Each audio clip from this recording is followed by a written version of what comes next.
Hoje vamos ver o que é a reação de neutralização, o que são sais e o que são óxidos. Para entender esse conteúdo, é necessário que você saiba o que é ácido e base. Mas caso não saiba, você pode acessar o card aqui em cima. Aproveite e se inscreva no canal se não for inscrito e ative o sininho para receber as notificações dos próximos vídeos. Vamos lá!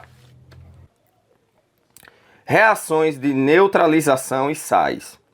A reação entre um ácido e uma base é chamada de reação de neutralização. Essa reação dá origem a um sal mais água. Por exemplo, um sal muito conhecido, o cloreto de sódio, é formado da reação entre o ácido clorídrico com o hidróxido de sódio, como vemos na equação abaixo. HCl mais NaOH, formando NaCl mais H2O. A água é formada com o hidrogênio do ácido e com o grupo OH da base. Na verdade, a neutralização ocorre com H+, reagindo com o OH- para formar água.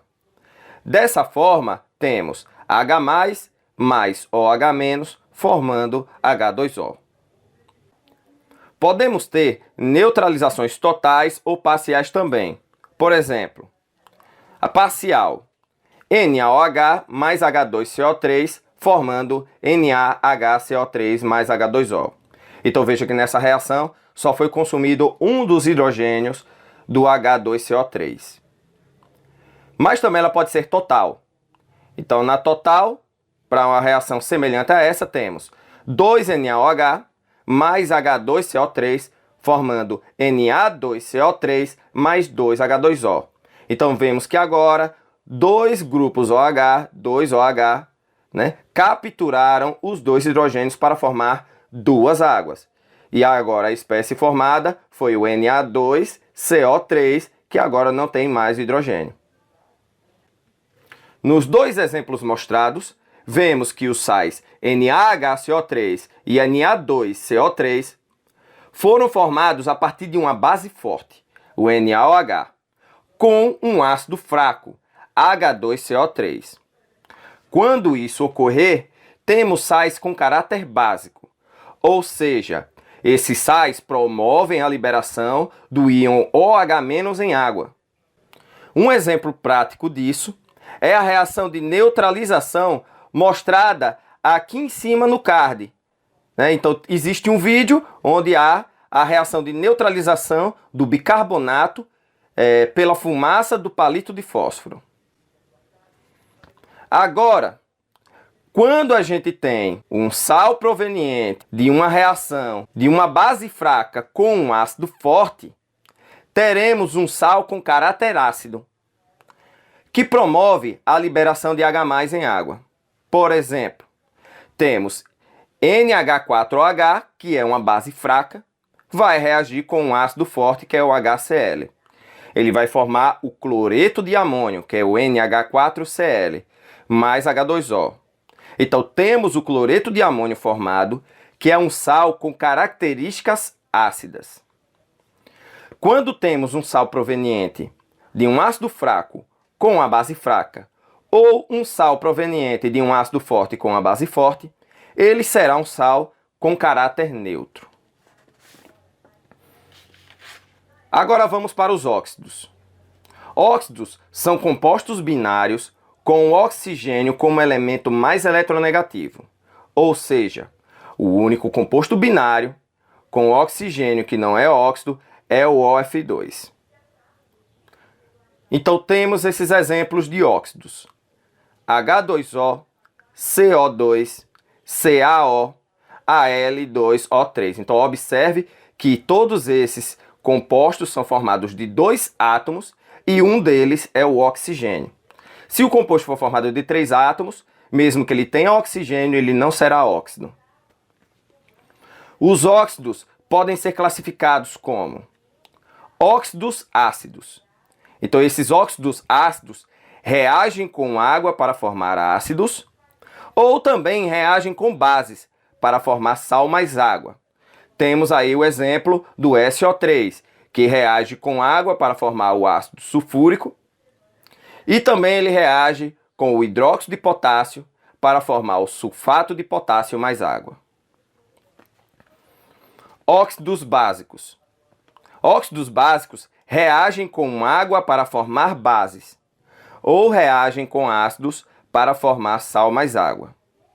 Aqui temos o exemplo do óxido de cálcio, que reage com a água para formar o hidróxido de cálcio.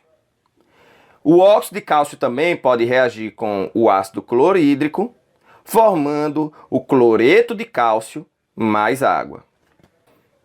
Óxidos neutros. Não reagem com água, nem apresentam caráter ácido, nem caráter básico. E eles são somente alguns exemplos. Temos o NO, o N2O e o CO. Então não é que eles não reajam, né? É que eles não reagem com água e nem apresentam essas características ácidas e básicas, mas eles podem participar de outros tipos de reações químicas. Óxidos anfóteros. Reagem com ácidos fortes ou bases fortes.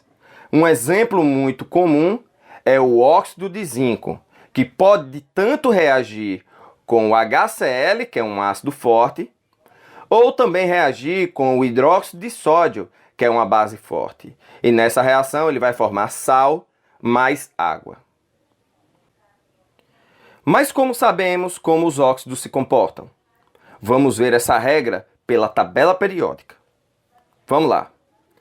Os óxidos que são formados com metais do grupo 1 e 2 são óxidos básicos, menos o óxido de berílio, que é anfótero.